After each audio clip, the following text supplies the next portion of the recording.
Welcome back. So we are discussing the unitary representation that arises from a quotient of SL2R by a lattice. Let me remind you of the setting and so on, and then we'll finish the last part of the statement, proposition, unitary representation. Let gamma, well, it doesn't make any difference, so we make it a bit more general. Let gamma and G be a lattice. G is a nice group like PSL2R, SL2R, or SLN, or something like that. Don't think about crazy groups, just manifolds and also groups, etc. Something reasonable. Yeah. In particular, we have a H measure on G. We discussed the uniqueness a bit. And when we have this lattice, we also have a G invariant measure on the quotient, G by gamma. And sometimes this is also, I call this sometimes H measure, I sometimes call this uniform measure. It always means the same thing.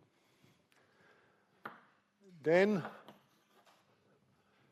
so we defined pi G, which is mapping an F in L2 to pi G F in L2, which is and this pi G F is defined at the point X by F of XG is a unitary representation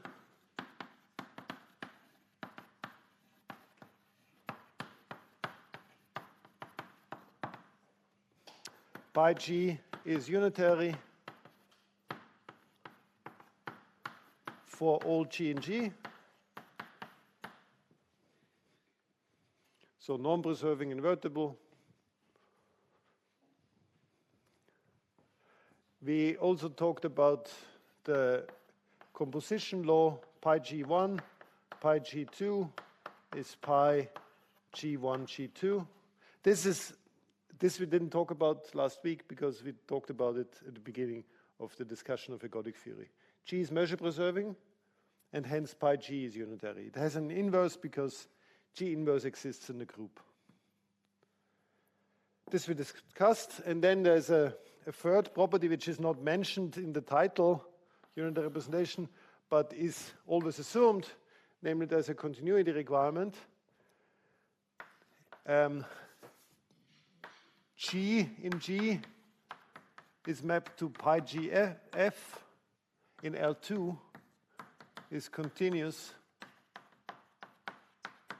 for any F in L2 of X. And yeah, this is all X with the uniform measure and X, yeah. And capital X is the quotient of G by gamma. There was also a question, I think, after the class was over, why gamma on the left, not gamma on the right? It makes no difference whatsoever. We started with geometry, and if you start with geometry, then the Möbius transformations are on the left, and the Möbius transformations correspond to the isometries that you want to use to fold up the space, and then they are on the left. If you don't like that, just take the inverse. Everything will be swapped, and then the gamma will be on the right. Nothing will change whatsoever. So that we are not getting super confused in the middle, I'm not switching the sides right now. People do that. Dynamicists like gamma on the right more, because dynamicists actually work with points. A number theorists work with functions, and when you work with functions, then gamma on the left is actually slightly nicer because you don't need to put an inverse in the definition of the unitary representation. It makes no difference except from having to put an inverse now and again into one or the other statement. Okay, we proved everything except the continuity. Proof of continuity.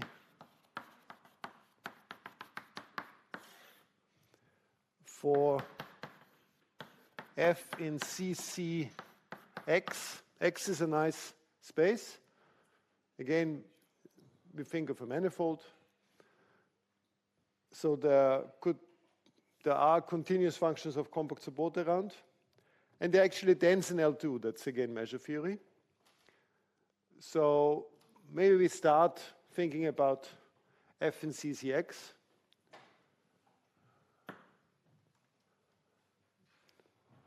And Gn converging to G in G, the convergence of f, let me call pi Gn f, which is the function x goes to f of x Gn to pi gf, which is the function x goes to f of xg,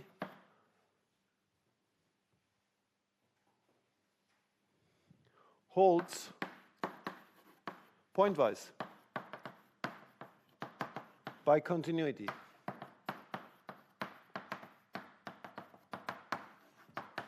Of f. I didn't say so, but the action is continuous. So if Gn converges to G, xgn converges to xg. Not so surprising.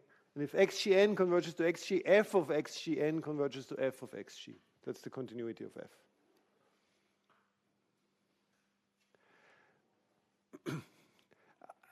One could say more about the topology of X, quotient topology. One can talk about the metric on X coming from a metric on G. All of these are nice things to talk about. But if I do talk about these things, then we will have less ergodic theory in the course, and I left this a bit on the side. And if someone wants to know it a bit more precisely, feel free to read it up. I want to have it sort of a bit more material, maybe slightly less details in the discussion. Details that are not really ergodic theory. Okay. It's also uniformly bounded, right, because F has compact support. So we can apply dominated convergence and obtain that this converges in L2 to pi g of F. Using dominated convergence,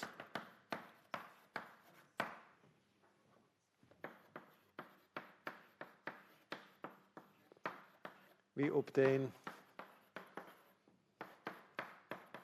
pi gnf minus pi gf.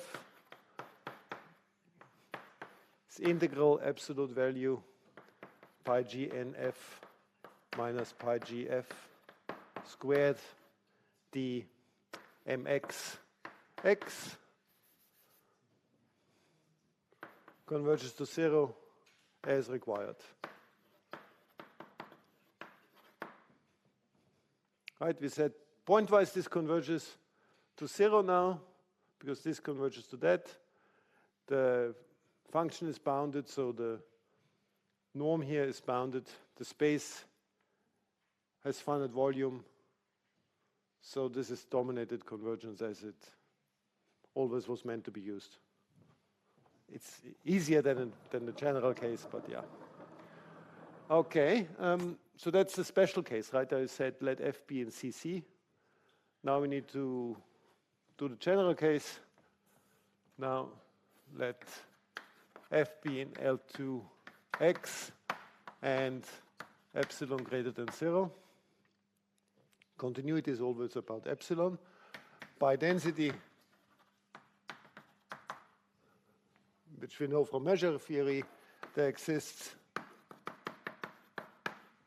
F0 in CC of x with F minus F0 2 norm less than epsilon. If you wish epsilon over 3, I don't care.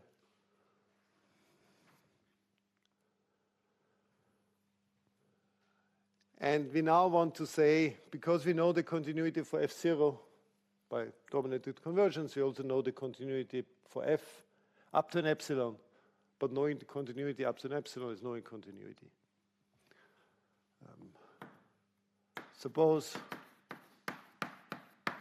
Gn converges to G in the group, then I want to understand pi GNF minus pi GF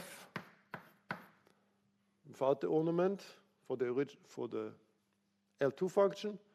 But I'll bring in the F0 function, which has compact support and is continuous. So it's less or equal than pi GNF minus pi GNF0 plus pi GNF0 minus pi GF0 plus pi GF0 minus pi GF.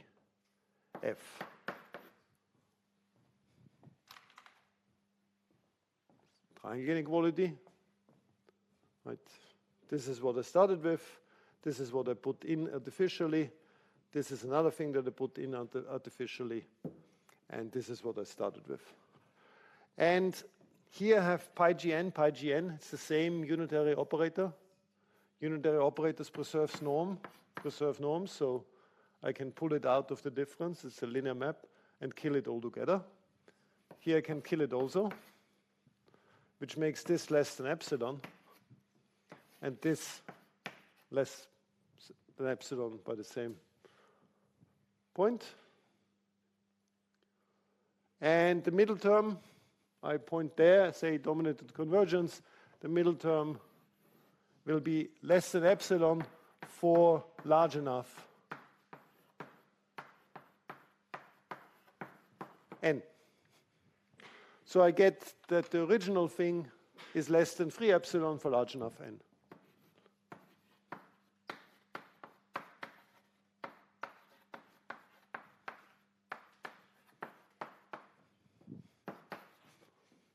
Which is the continuity I wanted.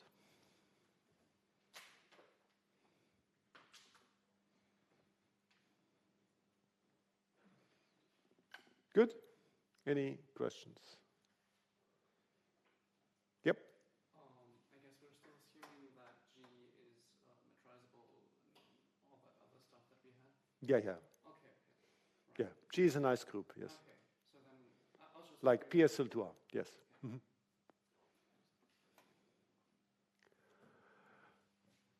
Good, theorem. How can we use this? We can use this by now showing that the geodesic flow is ergodic. So now we go back to just SL2, PSL2R, and just talk about the one case that we have interest for geometric reasons. However, the proof, the arguments, they work way more generally. But I don't want to get lost in generalities, semi-simple groups without compact factors or whatever. If you haven't learned those words yet, it's just confusing. So we'll just do SL2, and the argument works more generally, trust me. Good, so this is ergodicity part 1. Let gamma in PSL2R be a lattice. Then the geodesic flow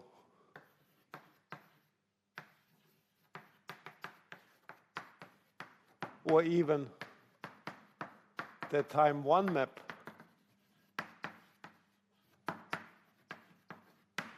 of the geodesic flow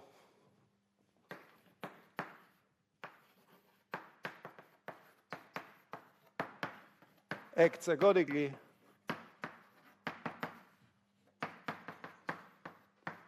on X, which is the quotient of PSL2R mod gamma, with respect to the uniform measure. Or the measure is ergodic for the geodesic flow, or the time 1 map. We didn't define, we did it a little bit now, right? We talked a little bit about the ergodicity of G. on G mod gamma. So here there's a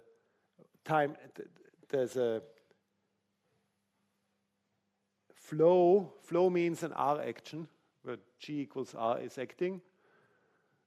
And if you look at the definition of what I said, G acts ergodically, what that means, and you remember what it means that a single map is ergodic, then I think you know what it means that an R action is ergodic. But anyway, it's a stronger statement to prove that a particular element of the geodesic flow is ergodic, and this we can do. Proof. Recall that the time one map, we didn't call it like that, but yeah, is given by x in x is mapped to, so that's our transformation. X in x is mapped to x multiplied by a inverse on the right, and a was something like e to the minus 1/2, e to the 1/2, 0, 0, considered as an element of PSL2R. So we just multiply on the right by a particular diagonal matrix. And when we said G is acting ergodically on G mod gamma, it felt a bit tautological because it was transitive to begin with, right? There was a bit of measure theory there, but it was a transitive action to begin with. Here we now have something that's much less transitive, right? This is just a single transformation. The orbit is countable. So it's definitely not transitive, but it's ergodic. That's what we want to prove. How do we prove that? We assume we have an invariant function and then try to get more and more information about this invariant function in L2. So it's an L2 function to begin with, invariant under this transformation T, under multiplication by A on the right. And yeah, what can we do with it?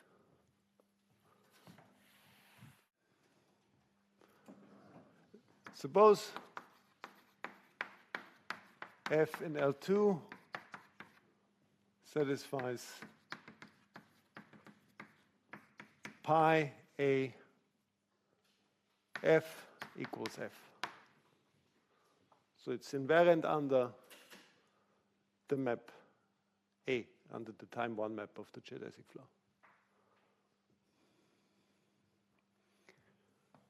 Let U be equal to 1 S01 for some S in R. Now we need to do a matrix multiplication. So I take the A, U, A inverse, that's what I want to calculate. So it's e to the minus 1/2, 0, 0, e to the 1/2, 1s1, e to the 1/2, e to the minus 1/2, 0, 0, 0. And you do the calculation.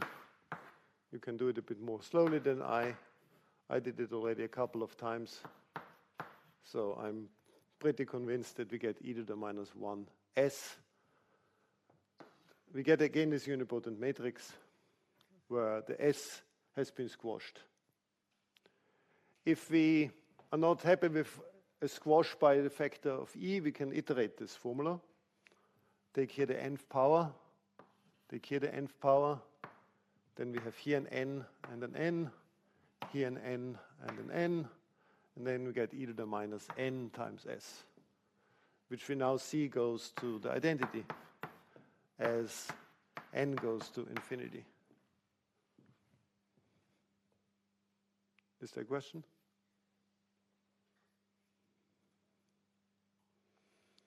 And I want to use this. This is, I hinted at that before.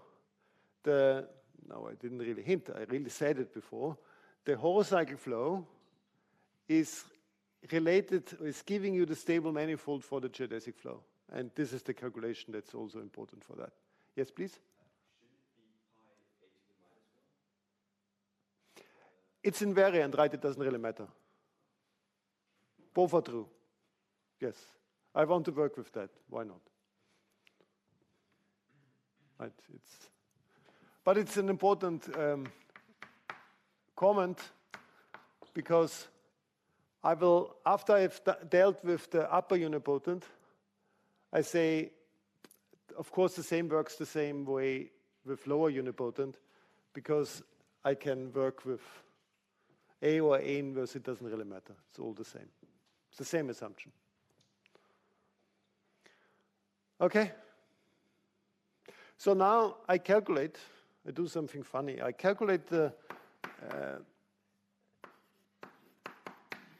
distance in L2 between pi u f and f,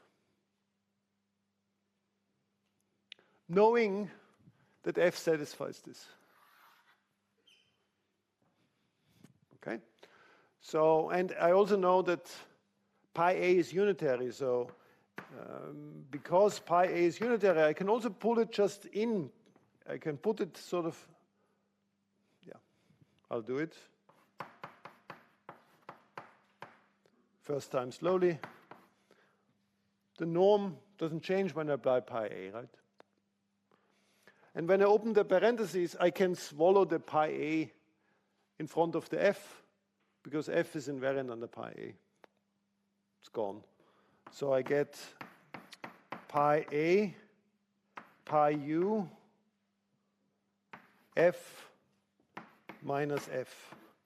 And I left here space because I can also put here pi a inverse if I want to, because that's equal to f anyway. Right? And what I can do with one iterate of a, I can also do with n iterates of a. I can put here an a to the n. It's still unitary, it's still not changing the norm. I can still swallow it because f is invariant under a to the n. And I can also put here and pull out then pi a to the minus n. Right? So let me rewrite this. This is equal to the norm of pi an u a to the minus n f minus f.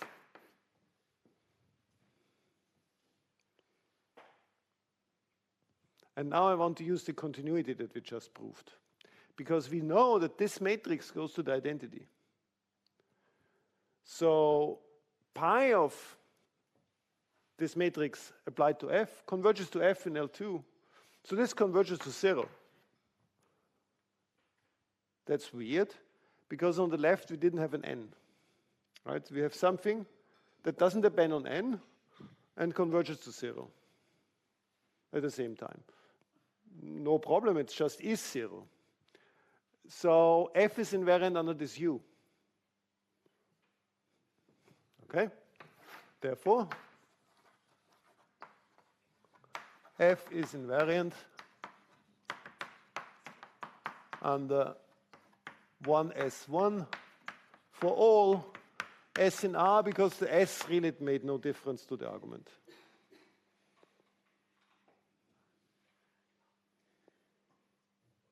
But now we use this fact that the invariance doesn't see whether I'm looking forward or backwards in time. It's just invariant, right?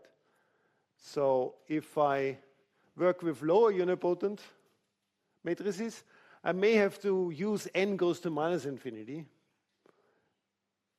but nothing else changes. Nothing changes whatsoever. Similarly, f is invariant under 1s1 lower unipotent for s in R.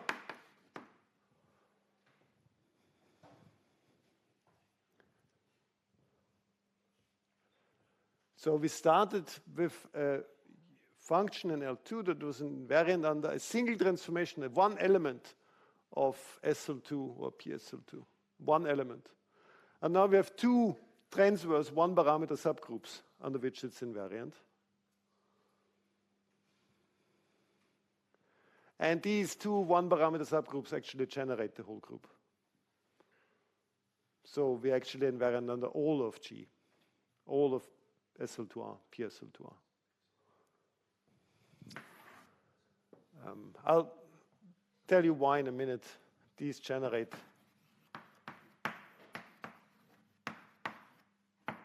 G equals PSL2R.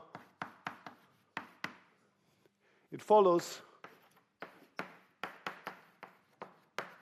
that F in L2 of X, which is G mod gamma, is invariant under all of G by a previous lemma that we talked about last week. I think I called it ergodicity of G action or something. This implies that F is constant, almost surely. Hence, we obtain the theorem. Because the only thing we assumed was our F has this invariance under this one time iteration of the geodesic flow. And this invariance of an L2 function implies that the function is constant almost surely. So that's ergodicity of this map.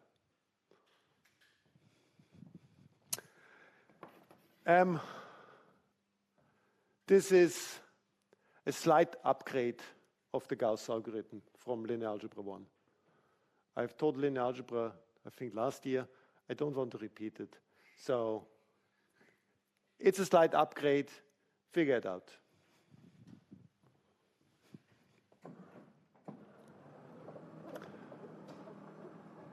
Good.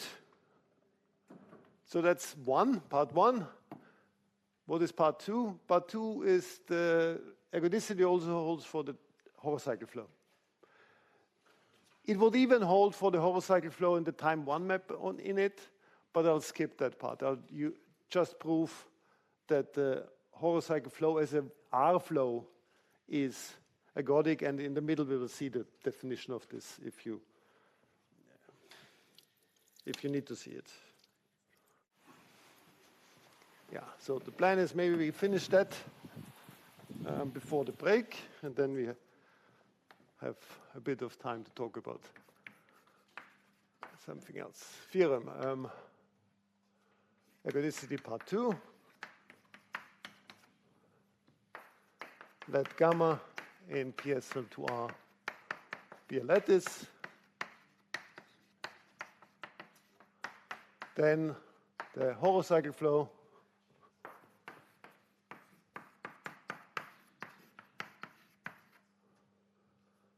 acts ergodically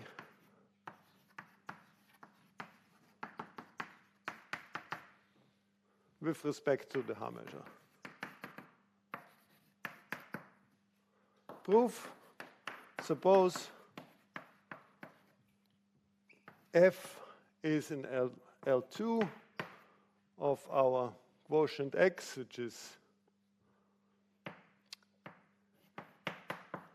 PSL2R quotient by gamma,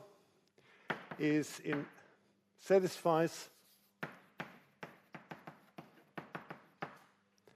pi 1s01 f equals f for all s in R.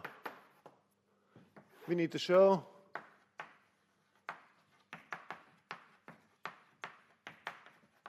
that f is constant almost surely. Right, for ergodicity of a subgroup, we assume invariance under all elements of the subgroup in the L2 sense, and then want to show that the function is boring. if it's invariant. Good. There's a slightly different matrix multiplication that needs to be done. And the reason why the argument will work is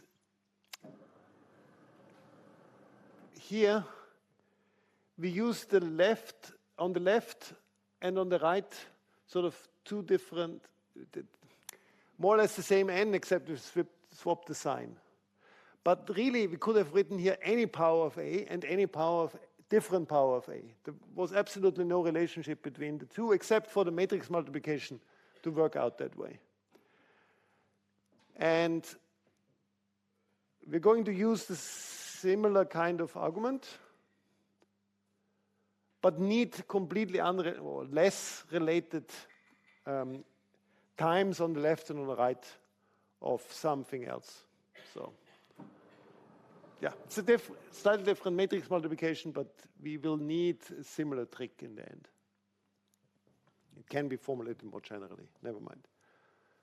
Let epsilon be greater than 0. We'll let epsilon go to 0 eventually.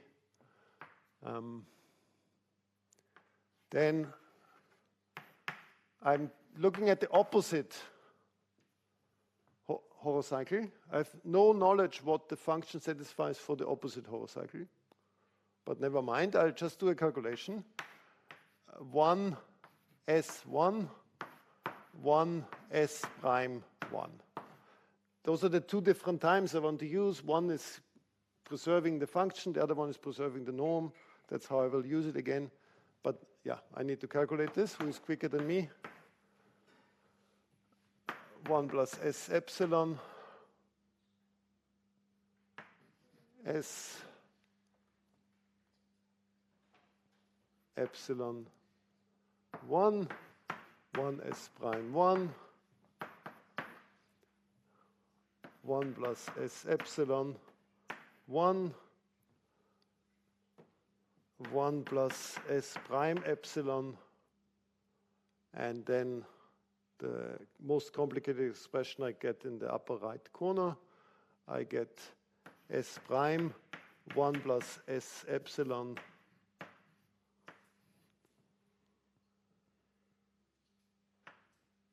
plus S.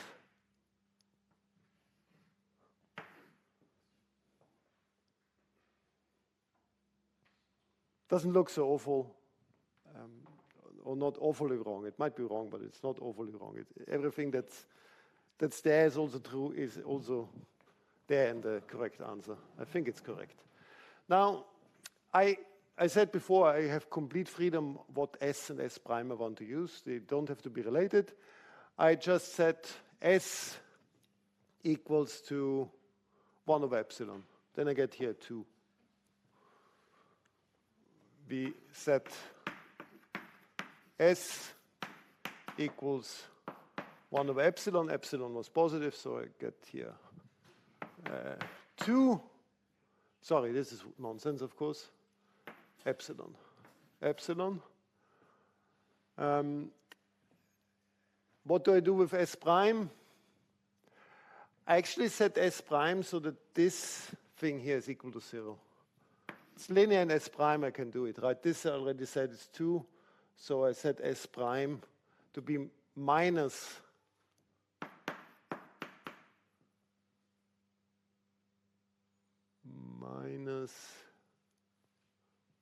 S over 2. Because this is 2 here, then this will cancel completely and I get a 0. And then I can also calculate this, it's 1/2, which I knew anyway, because if this is 0, the determinant needs to be 1, so this needs to be 1/2. The epsilon is still there. But if now epsilon goes to 0, I know what this converges to. This converges to a diagonal matrix. Okay, we could have done e to the, no, I'm not doing it. We could have done e to the 1/2, e to the minus 1/2 here. We'll get a slightly different element in the geodesic flow in the end. I believe that you can trust, you will believe that the previous argument didn't really use E in the definition of the geodesic flow. If you get it for 2, it's fine. So this will converge to a diagonal matrix 2, 0, 0, 1/2 as epsilon goes to 0. I will have to use larger and larger s's and s primes for this convergence to then happen, but that's okay. Okay, so that's a silly matrix multiplication. By itself, it doesn't do anything, but now we mix it again with the unitary representation. We calculate pi, I called it A, so yeah, pi AF minus F. I want to show it's 0, obviously, right? And I know A is a limit of something. A is the limit of this expression up there. So I can use the continuity of the representation that we talked about before. Limit epsilon goes to 0. Pi 2 epsilon 1/2 F minus F. Continuity of unitary representation.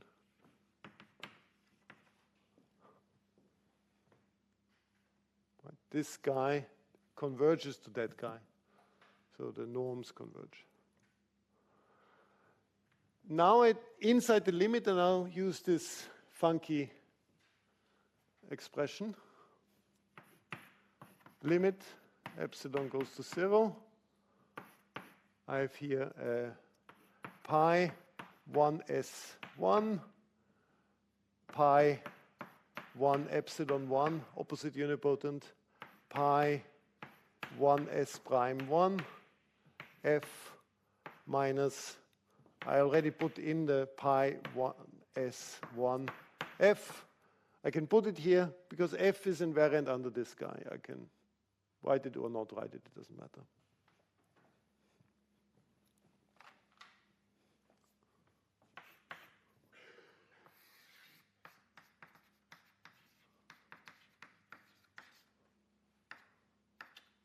Invariance of f, right? Here also,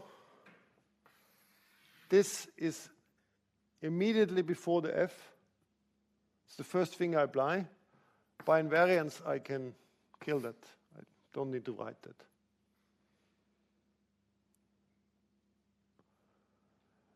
But then, I again have the same unitary operator applied to both expressions. I can pull it out, and it's unitary, and ignore it by norm. I'll do it a bit more slowly. I write it down. Limit epsilon goes to 0. Pi 1s1. Pi 1 epsilon 1. F minus f. And now I remove this because of unitary.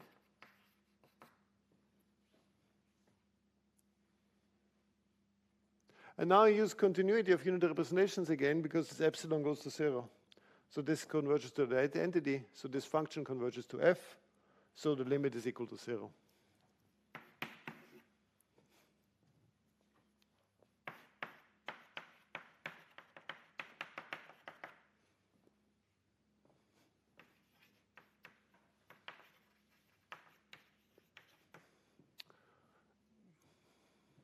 So f is invariant under the geodesic flow, or a non-trivial element of the geodesic flow.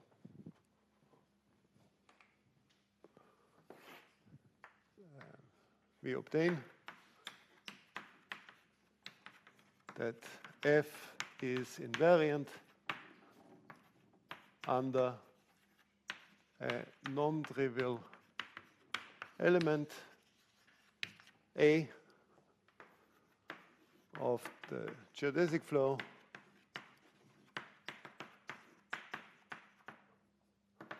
by the previous theorem. F is constant almost surely.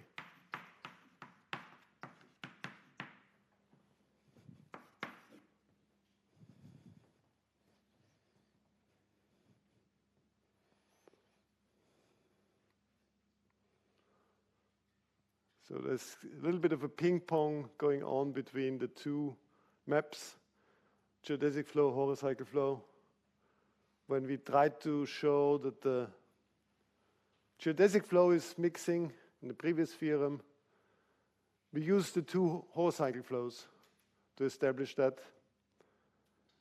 When we now try to prove that the horocycle flow is ergodic, we play it back to the geodesic flow.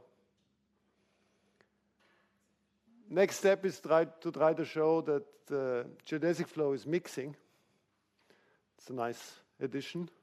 It's always mixing in this setting, strong mixing. We don't need weak. For doing that, we will actually need again the horocycle flow, and we will need that the horocycle flow is ergodic. That's related to the mixing of the geodesic flow. And I will outline a little bit of additional things you can prove for the horocycle flow in the second hour. And whenever you try to prove something like unique ergodicity for horocycle flows where it's true, you will actually use the mixing of the geodesic flow to prove it. So there's really a very strong connection between the two flows, and it's kind of, amazing how the interplay works and how rich the interplay is and how you can sort of prove stronger and stronger theorems about them. Good. There's no point in me starting the next thing. So unless my watch is very wrong. No, it's not very wrong. So we'll do the mixing in the first half of the next hour, and then I talk a little bit about rigidity statements for the horocycle flow. But we'll finish the topic today. Meniaka will substitute for me tomorrow. I have private business in France. I don't know why I need to go to France, but yeah, I need to go to France. Yeah, thank you. Good. Theorem. The geodesic flow is mixing.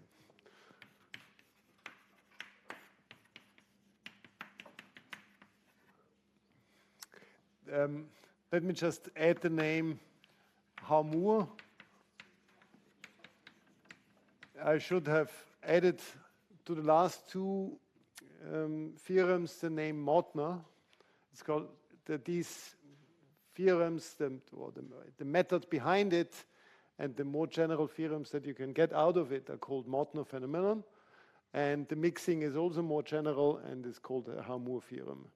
But then it uses this language of semi-simple groups without compact factors, stuff. Don't need that. Let gamma be a lattice.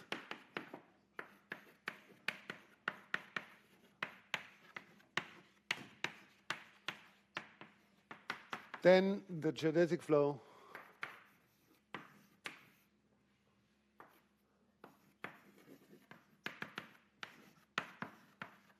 is mixing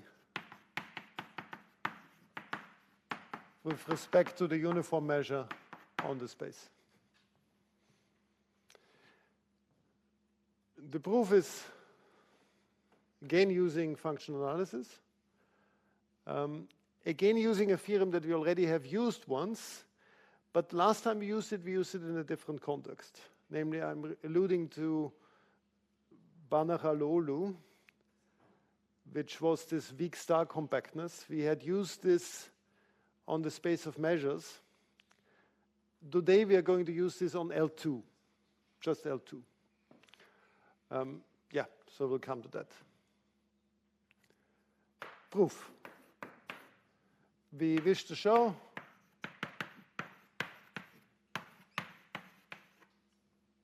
for any two functions, f1, f2, in L2x, with respect to the H measure, the uniform measure, that if we take the inner product of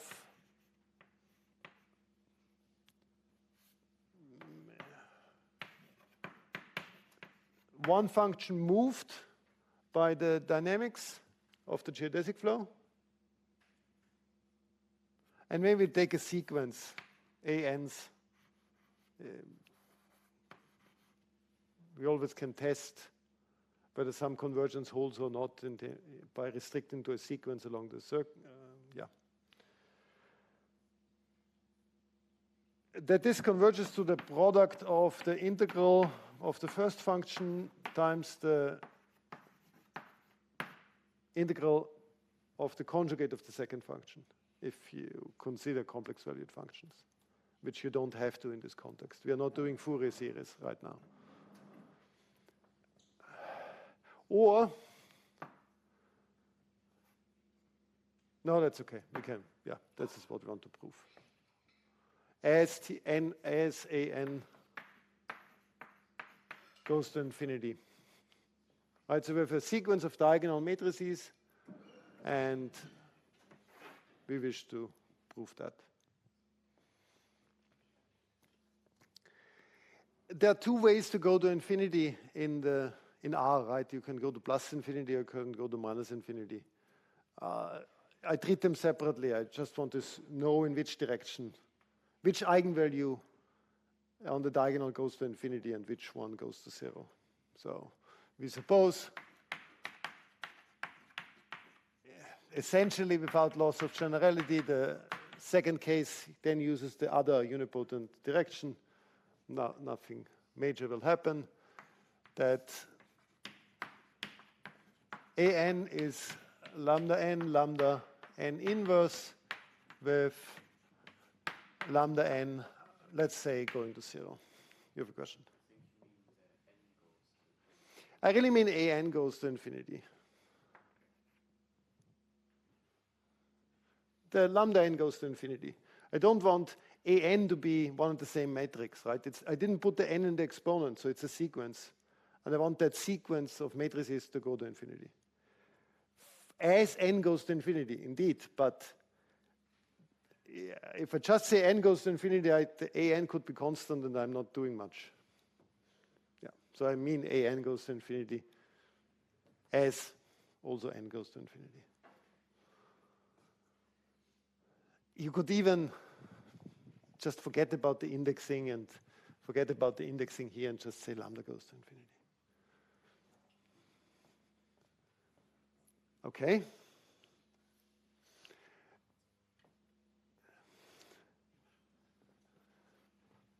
Yeah, so if we apply this an to the f1, we get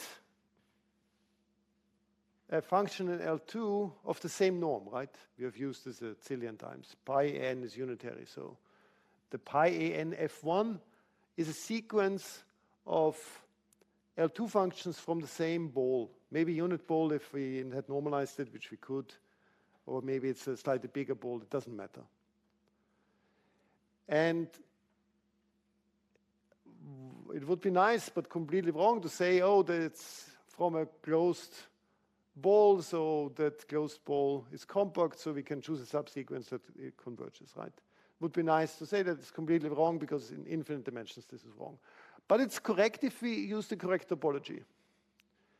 The ball is defined by the norm. If we use the weak star topology on the closed ball, then we have compactness. That's the theorem that we already used once.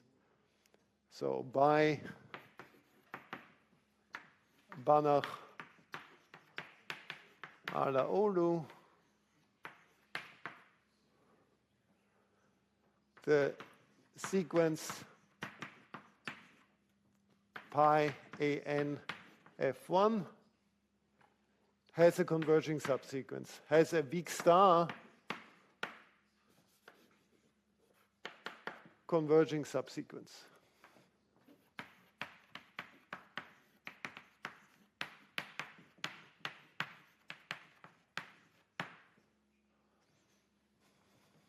Okay, let's write pi a n index k for this subsequence.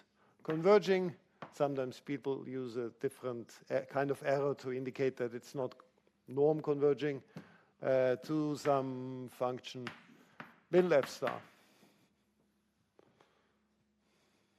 Now, let's say u just converges to u.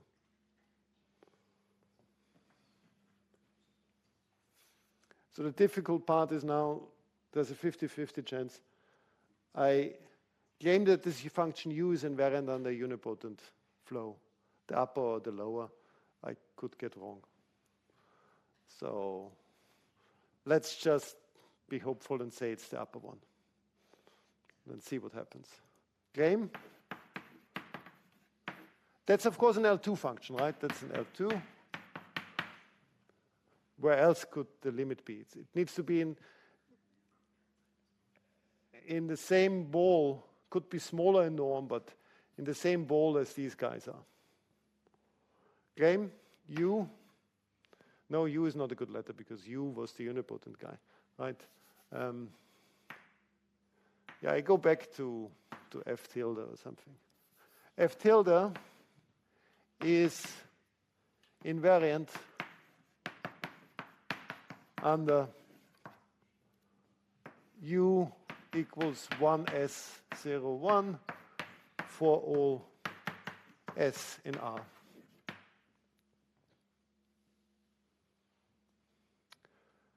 Let's believe the claim for a moment and figure out why it gives us what we want to show. Assuming this,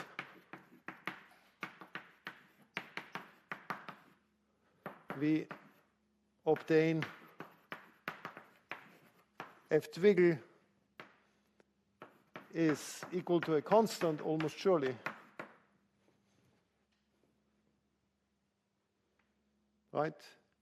Because of the previous theorem, the unipotent flow acts ergodically. So if an L2 function is invariant under the unipotent flow, it must be a constant by the previous theorem.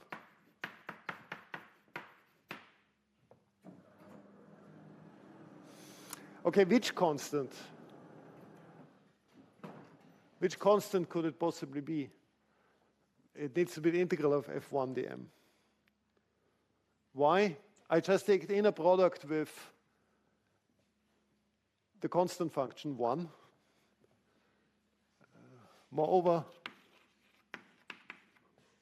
we have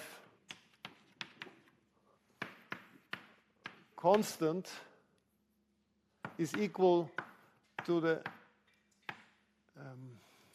assuming mx of x is 1.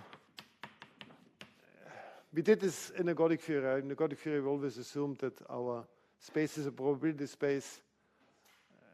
And if we have a finite measure space, we can also always normalize it. That changes the definition of the Haar measure. Sometimes, some applications, this is important to keep in mind that if you switch your point of view and assume that your uniform measure is the Haar measure, that you have renormalized your Haar measure on the group to begin with. But we are not interested in application right now. We just assume that we normalized everything is 1. And then this constant, f tilde, is the constant. When we take the inner product of the constant function with 1, we get back this constant, right? Why do I write it so funnily? Because I can now apply the definition of the weak star convergence and say the inner product of f tilde with the constant function is equal to the limit as k goes to infinity of pi a n k f1 with the constant function, because that function is the limit of that function in weak star topology. And a Hilbert space is reflexive, right?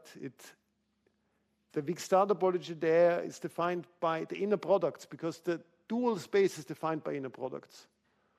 So the weak star convergence is precisely defined in terms of this type of convergence. For any test function, whatever, for any second function I can put here, this would be true. But I'm currently only interested in the constant function here, to figure out which constant I get. F twiggle is which constant, right? But I could, if you wish, take this guy and move it over. And then I see that this is integral f1 dmx. So the constant that I need to converge to along the subsequence is precisely the integral of f1.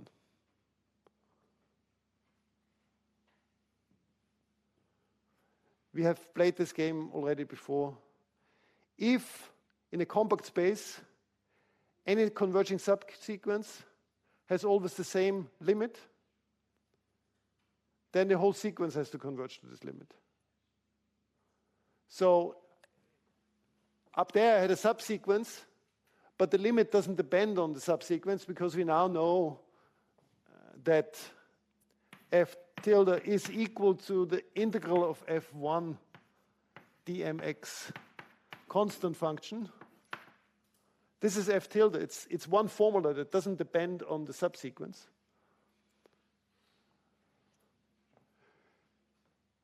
Hence, the claim will apply that there's no need to choose a subsequence. The whole sequence converges to this function. By compactness and the trick where the limit is independent of the subsequence,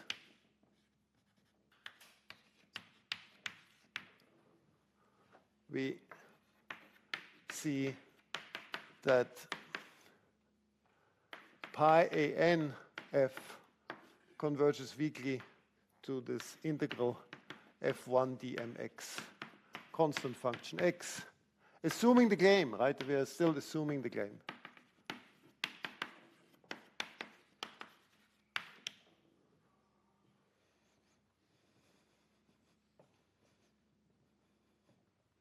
And now we compare this weak convergence, weak star convergence. We compare this to that here. And if we translate what the weak star convergence means for a Hilbert space, as said before, for the Hilbert space, the weak star topology is defined by inner products because the linear functionals themselves are defined by inner products. The space is itself its own dual space. That's why the Hilbert space has a weak star topology, because it is a dual space, namely of itself. And if we compare these two things, we agree that they're the same. Here I said that this is true for all f1 and f2. Here I have only the f1, but I have the weak star convergence, and to define the weak star convergence, I take the inner product with a function f2. And then I get the upper box there. This proves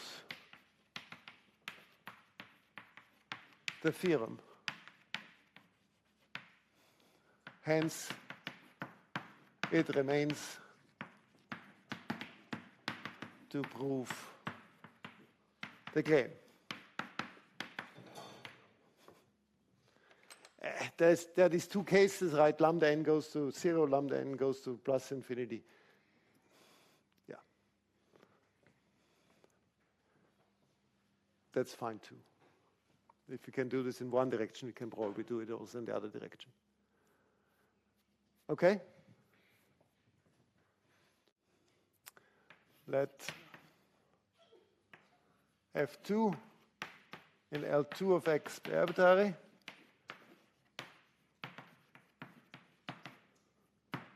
We calculate. I want to, it's a little bit like before, right? In the Montner ergodicity proof, we took the function and moved it by the unipotent or by something and tried to find out whether that changed things.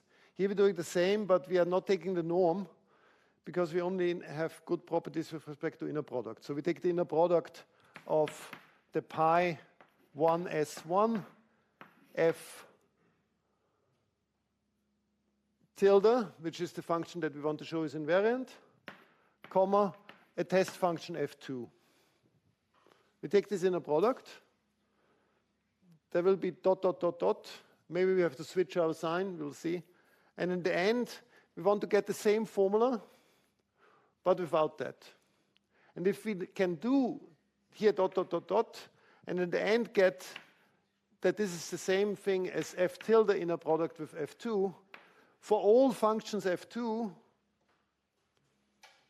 then we know that this function must be f tilde, and when we achieve that, then, as I said, we have the invariance, ergodicity kicks in, the function is constant, which constant, we know which constant, so blah, blah, blah. All of these things will happen. So that's the goal, that we work with the definition, some matrix multiplication again, so that in the end, we don't see the S anymore. This unipotent should be gone. Okay. What can we do? We can apply the definition of the Weak-Star convergence, right? Except we can't yet because there's this, it's not a function, inner product of our limit function with another function. It's the inner product of a unitary operator applied to this limit. So I want to move this to the other side and then apply the definition. So I get f tilde pi 1s1 adjoint or inverse f2. Now I can say this is the same thing as limit. So that was unitary, yeah, this is easy.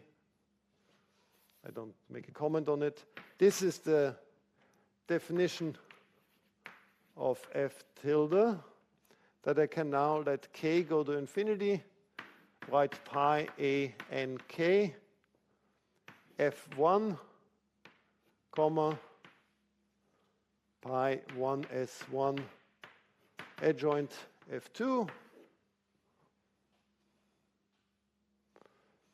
Now this adjoint, I don't like it, I put it back over to the left.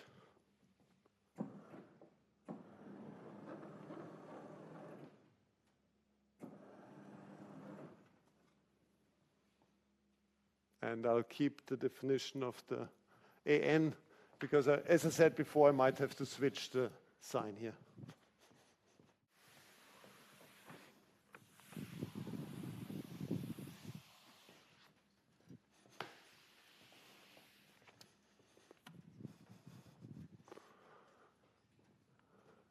Is equal to the limit as k goes to infinity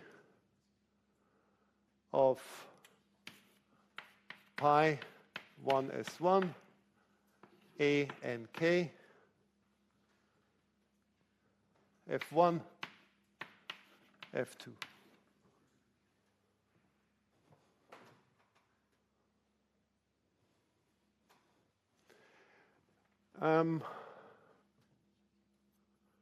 It's equal to the limit as k goes to infinity pi a n k pi a n k inverse 1s1 a n k f1 f2. Right. It's a unitary operation. It's a representation. I can put the group element and its inverse next to each other. They cancel each other and give you the same expression as before.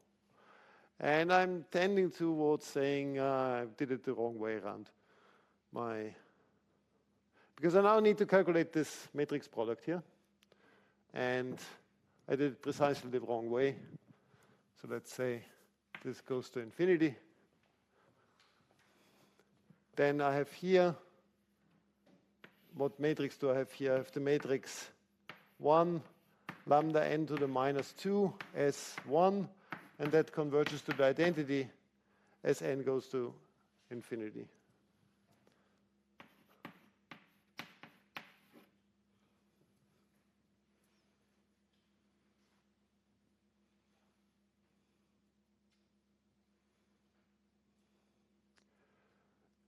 But when I have this convergence, we already know the continuity of the representation. I know that this thing here, in norm, converges to F1. Is that what I want to get? Yes. So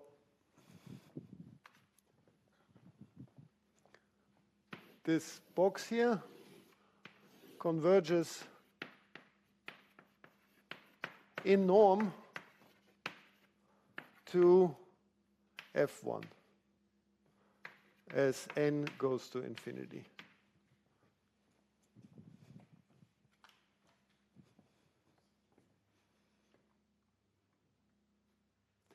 If I now apply the pi in k to it, the difference between the original expression and the limit expression in norm goes to 0.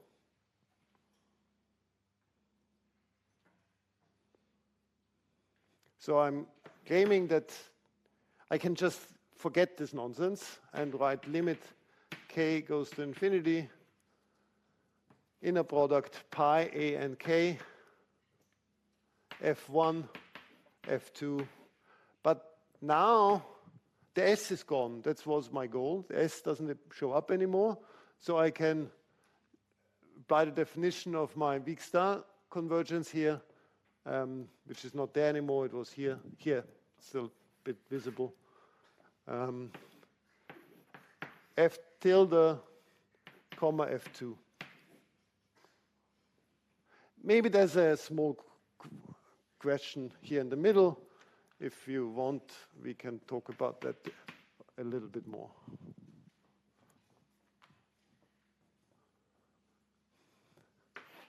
As this holds for all F2, we indeed obtain pi 1s1 f tilde is equal to f tilde.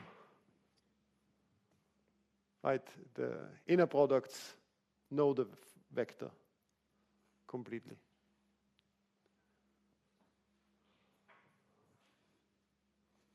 And the S split didn't play any role, so we obtained this for all S in R.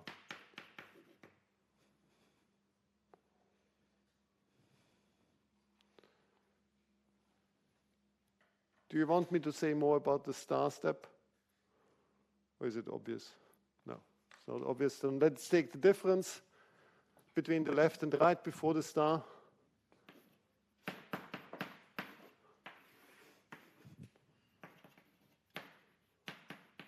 It's real numbers, right?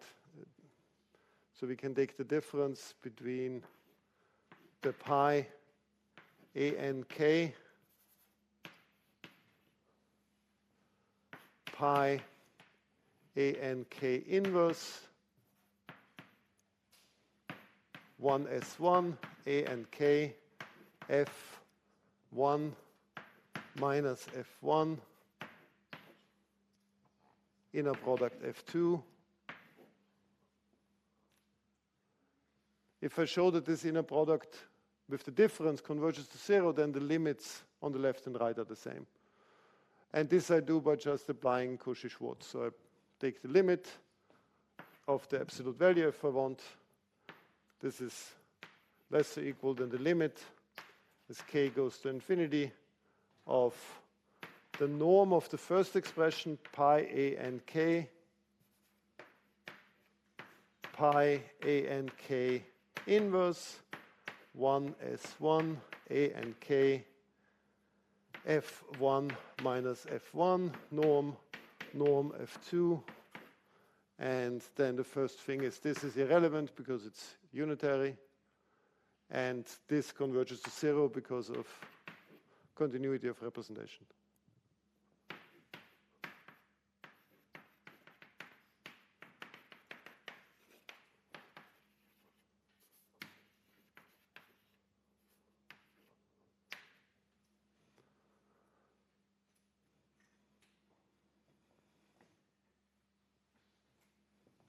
Sorry, yeah, that was sort of a side.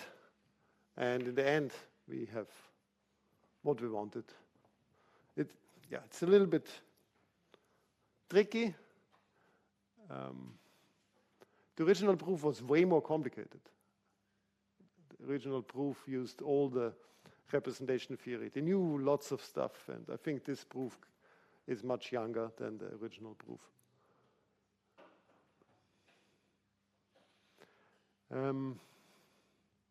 So what did we do? We said the problem is actually something that the weak star topology can talk about. So we would like to know, given a function on the space, and when we move it along the geodesic flow, we want to know what kind of behavior it has with respect to the weak star topology. And we show that by the weak star topology being compact, the unit ball being compact, or the L ball, whatever's R ball being compact, you can always work with a converging subsequence. And if the limit doesn't depend on the subsequence, you actually have shown convergence of the original sequence. This is what we did. And how did we show that the limit does not depend on the subsequence? We showed that the limit function is invariant on the unipotent guy, which is this calculation, which still is on the board. And not just one guy, it's invariant on the whole unipotent flow. That flow is ergodic, so this limit function must be a constant function. Which constant can be figured out? It must be the integral of the function. And because it's always the same limit, independent of the subsequence, we know that the original moved function without choosing a subsequence converges always to this integral of the function. And applying this weak star convergence with a given second function, we just get precisely what we wanted. So that was the proof. It's a bit tricky, but it fits within half an hour or something. So it's much easier than the previous one. I think the original proof, I think one needs to do a semester or a year-long course on unitary representations, and then one is set for proving that. That's kind of the order of magnitude.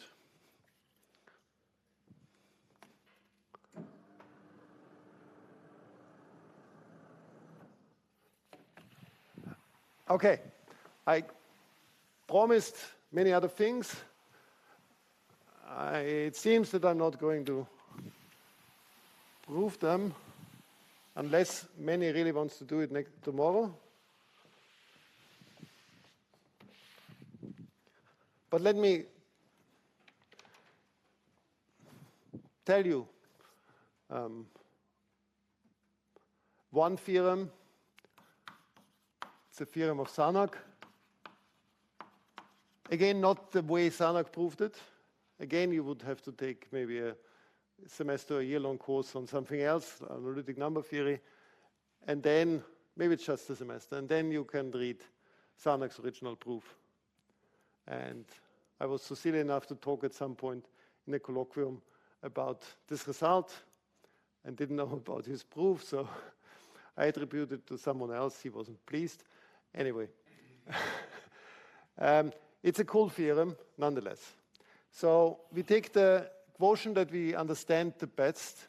So we let our lattice be PSL2Z.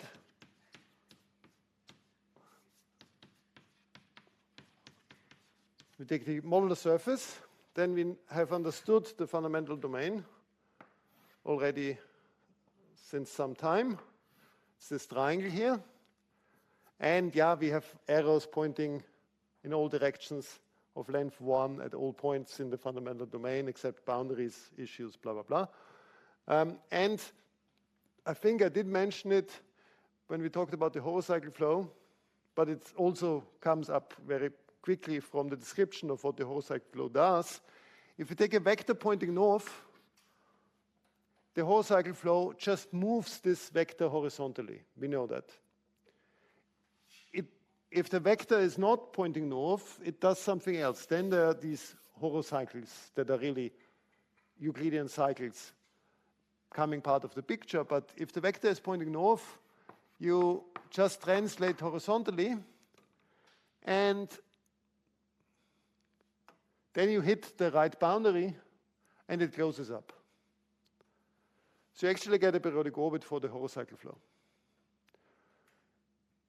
There's actually, for every length, there's precisely one periodic horocycle orbit of that length, because intermediate value theorem, or you can calculate what the length is, just go with this up. It's actually shorter. So this periodic orbit up here is shorter this periodic orbit down here is longer. And you get now infinitely many periodic orbits with their own periodic orbit measures in the space. And you can, what can you do with this parameter? You can, let's say there's a height y greater than 0. That's the height at which you draw the periodic horocycle flow, horocycle orbit. If the height goes to infinity, the measure goes to 0 in the weak star topology. No questions asked, because you always test against continuous functions of compact support. That's those are the test functions you use, because probability measures are the dual of continuous functions living inside the dual of continuous functions of compact support.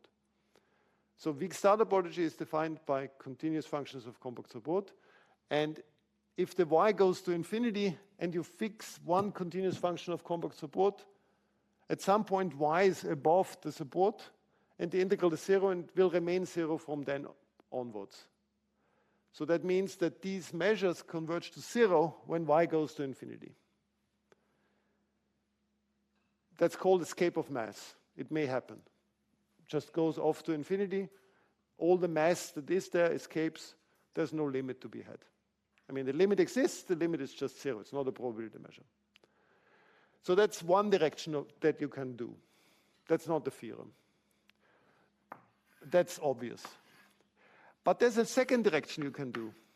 You can also draw periodic horocycle orbits lower down for a y that is very small but positive. Okay, now I've drawn this outside the fundamental domain. That's mean, because I don't know how it will then look inside the fundamental domain. But I still draw it like that because it's difficult to draw it inside the fundamental domain. And that's precisely the theorem.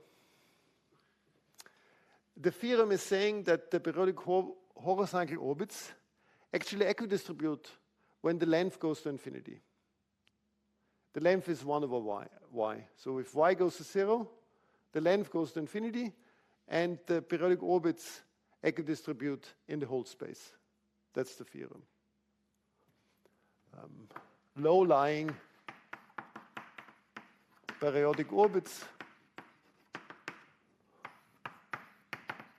equidistribute.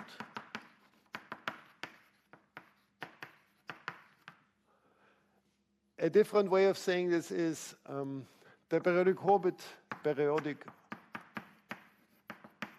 orbit measures for the horocycle flow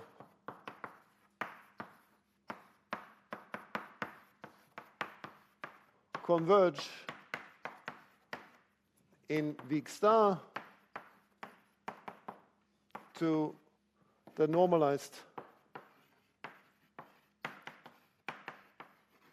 H measure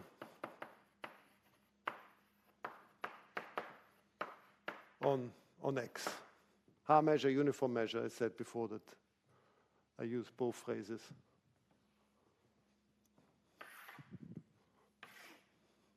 Sarnak does way more. He proves an error rate for this. With lots and lots of analytic number theory, one can get more information about this.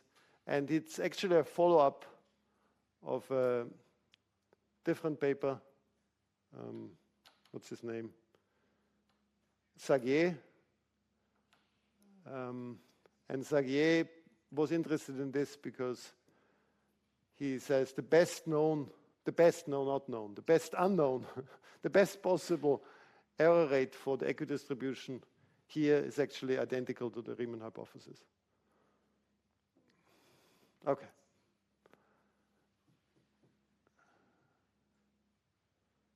I'm not interested in errors right now, just a statement. Let me draw a picture and then explain why this picture is kind of needed in the easier proof of these theorems. So you could take the reference vector, which is a vector pointing north. It's the periodic orbit of period 1. And then thicken this just a little bit. Thicken it in the two other directions, kind of. In the geodesic direction, so you go a little bit up and down, and not just height 1. And also apply the opposite unipotent a little bit. So I want to get a set. So out of the one-dimensional set, when I apply the geodesic flow and thicken it a bit, I get a two-dimensional surface of vectors pointing north at arbitrary x-coordinate between -1/2 and +1/2, and at a y-coordinate close to 1, but not precisely at 1 anymore, because I applied a little bit of the geodesic flow to it. And then you apply the opposite unipotent flow, which does something else and changes the error a bit, but only a little bit, in a particular way. In the way the opposite horocycle flow changes it, I don't know. I can't draw it. So now I have a three-dimensional set. Now take this three-dimensional set, which is a small neighborhood of this one-dimensional line that I had, and pull it back under the geodesic flow. Then you get a different set sort of around this low-lying periodic orbit. The low-lying one where y is very small. I pull it sort of back like this. If I push it forward, then the yellow guy will go to infinity. And the yellow guy will be shrunk at exponential rate. And the opposite guy will be expanded if I go forward in time. But if I go backward in time, the yellow guy will be expanded and the opposite guy will be shrunk. And the geodesic flow commutes with itself. So what I'm trying to hint at is when I do this three-dimensional neighborhood business and I go the right direction, I get actually an equally small neighborhood of this low-lying thing here, down here. Again, with a little bit of the y values being slightly different. Here I had vectors pointing north, not just at height y equals 1, but also a little bit above, a little bit below. Here we'll have a little bit above, a little bit below. And this has here length 1, here it has length 1 over y, which is large. And the opposite unipotent will be smaller, will be made smaller. Because when you conjugate by diagonal matrix, one entry upstairs maybe will be expanded, and the opposite one will be contracted. That's what conjugation by diagonal matrix is doing. And using this picture, you can actually use mixing to prove that statement. And if you know mixing with a speed, after a semester of working with unitary representations, you would get the equidistribution with a speed, not with the optimal speed. People have understood that this is not going to lead anywhere in terms of Riemann hypothesis. Anyway, let me give you another theorem that kind of uses the same method, or why stop at one? Let me give you two more theorems. Fürstenberg, he proved it with a completely different method. It probably doesn't take a semester to understand his method, but it will take longer. The mixing can also be used. What's the statement? If gamma in PSL2R is a uniform lattice,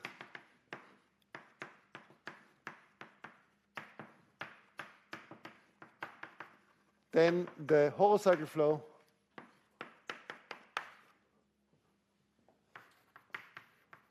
is uniquely ergodic.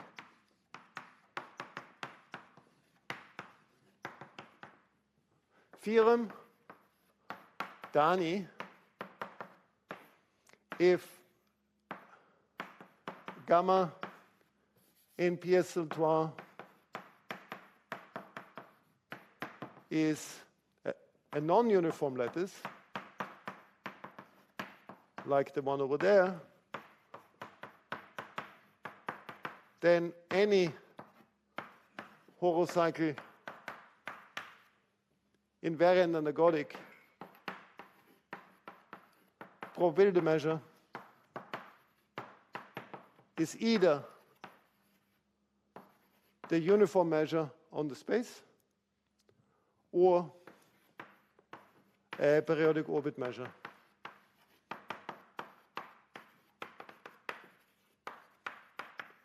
By which I mean take the loop, take the one-dimensional Lebesgue measure on it, and normalize it to be a probability measure.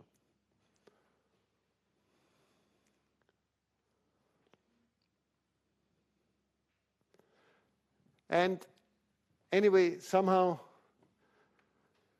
if you understand this argument here, it also gives you these two theorems. There's an epsilon more to do in these cases, but yeah, it is quite amazing, quite nice. And yeah, it uses the mixing of the geodesic flow as the most important input. And then the geometry that I hinted at here.